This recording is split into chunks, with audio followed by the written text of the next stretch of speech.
everyone, this is Andrea from Doctors of Running, and today I'm here to do a comparison review between the Mizuno Wave Rebellion Pro 1 and Mizuno Wave Rebellion Pro 2. I've really been enjoying testing version 2 of this shoe over the past couple months, and I'm going to be racing it in the Osaka Marathon at the end of February, so super excited about that.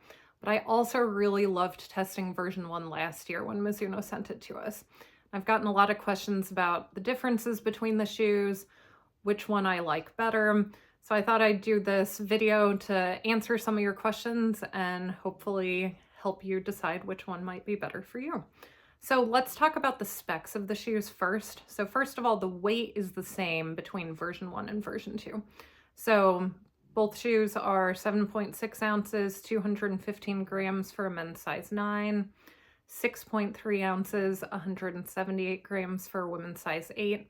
So that's pretty light for a super shoe. I mean, we're not getting into like Vaporfly territory, but still definitely lightweight. They feel light on foot. They definitely feel like a racing shoe. What has changed though is the stack height and the amount of Energy Light Plus that's used between the two versions. So version 1 is 39 millimeters in the heel, 34.5 in the forefoot, giving a stated 4.5 millimeter drop, whereas version 2 is 38 in the heel, 36.5 in the forefoot, giving it a stated 1.5 millimeter drop. Now, what I will say about version 2 in particular is that this shoe doesn't feel like a near zero drop shoe. I would say version 2 feels more like a 4 millimeter drop shoe to me, whereas version 1, it felt more like in the 6 range. The heel obviously definitely doesn't get in the way of this shoe, but neither of these shoes feel like particularly low drop shoes, particularly if you land at the apex of the heel bevel or a little bit further forward.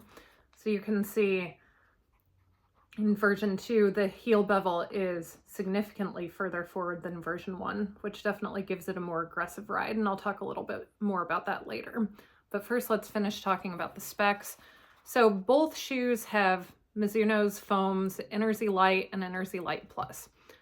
Version 2 has 32% more Energy Light on the midsole, which Mizuno said was designed to make the shoe bouncier and more responsive. I would definitely agree with that statement. This shoe feels faster than this shoe, and I can easily do a long, easy run in version 1, whereas I definitely wouldn't reach for this shoe if I just had like a 20-mile easy run to do.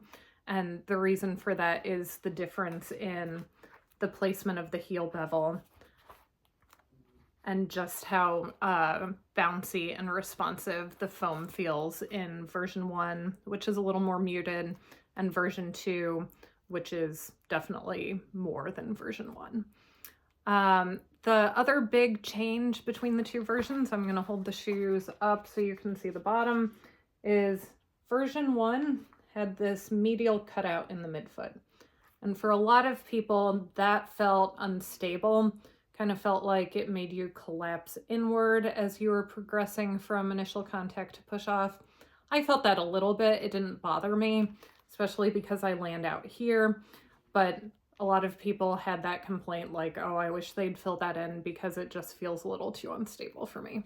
So version 2, they fixed it. It's filled in. And you can also see that the base is wider in version 2. So it definitely has a slightly more stable feeling than version 1. The biggest difference is just that filled in midfoot piece, but the wider base in version 2 makes a big difference as well. Let's talk a little bit about the upper. So the upper of version 1 fits a little more securely than version 2, and the main reason for that is the difference in the shape of the heel counters. So you can see that version 1 has a little more padding all around here, and the heel counter of version 1, I would say it's semi-flexible. Like there's a little bit of resistance to me squeezing it, even though I can squeeze it nearly all the way in. We've got this little rigid piece back here that gives it structure, but otherwise it's fairly flexible here. Version 2 is extremely flexible. There's really no resistance to folding it all the way in. And this rigid piece back here is smaller. So initially, I felt like heel security in the shoe in version 2 was not as good as version 1 because of that. But once I got the laces dialed in version 2, I didn't find that problem. But I think some people are going to wish for a little more structure that version 1 had. So that's just something to keep in mind. As far as sizing, these are both women's size 10. Now, with version 1, pretty much everybody had to go up a half size. I did. I'm normally women's 9.5. And I found that even going up to a 10 in version 1, it felt very slightly short. Like, I don't know if I would run a marathon in it or if going up a full size would have been too much, but it was just a little too tight on my toes if I was going to do a full 26.2. Whereas this shoe fits perfectly. So again, it's half size up, but it's got a little more length, and you can also see it's got more width in the toe box and in the midfoot. So I, of course, am always looking for a wide toe box. I don't like any pressure on my first or my fifth MTPs. And I really like the additional width that they put in version 2 compared to version 1. You can just see the taper here compared to, it's a little more squared off here. And it just gives that extra small amount of room for your first MTP that just makes it a lot more comfortable, especially if you're going to take it the full marathon distance. So I think I've covered most of the changes in design of the shoes. So now let's talk about the ride. So version 1, you know, when it came out, everyone, including myself, were like, whoa, look at that aggressive heel bevel. That's crazy. I was actually a little afraid to run in it. David had to tell me that it would not be a problem, and he was definitely right. I actually have found that I can do easy long runs in this shoe, no problem. It feels best for me at marathon pace, can do like half marathon pace or threshold intervals in it, but anything faster than that, it just doesn't feel right landing further forward, and I don't feel like I get that rocker push that you do if you land more back here. So in version 2, with the heel bevel being so much further forward, I would not choose this shoe for an easy long run. I can run easy in it, but it's not like the best feeling. So I do my warm up and cool down in it, no problem. But if I was just doing a bunch of easy miles, this would not be the shoe I would choose.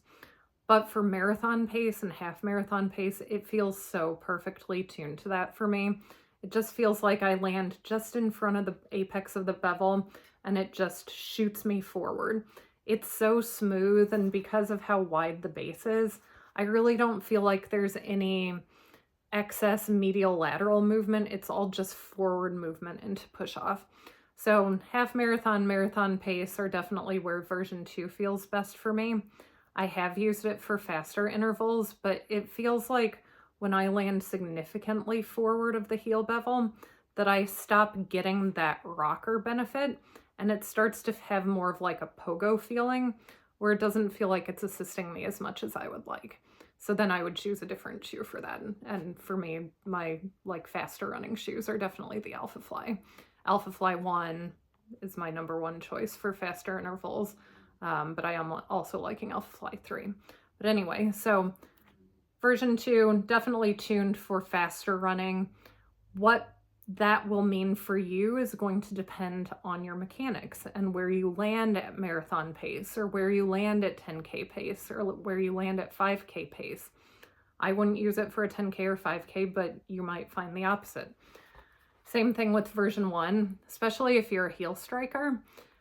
You might not really engage the apex of the bevel until you're running at 10K pace. So you'd have to try both versions and just see what feels best for you, feels most comfortable for you, because what works best for me may or may not be the best choice for you. So between the two, I definitely prefer version 2. It's definitely my marathon pick. I'm really excited to run in it. One thing I've noticed in both of these shoes, which I have not experienced in other super shoes, is I feel less tired and sore the day after I do a long run in these. I ran 18 miles with 8 miles at marathon pace on Sunday, and normally a workout like that Monday I'd be, tired, and my legs just didn't feel as tired as they normally do, like if I was training in the Vaporfly or another super shoe. So I'm really enjoying that feature of both of these shoes. I think it has to do with the extreme heel bevel and the fact that I prefer to land on my midfoot.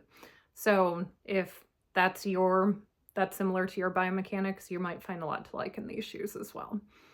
So those are the major differences between the two shoes. I hope I've answered all your questions. If not, leave them in the comments below. Thanks for listening and have a great day.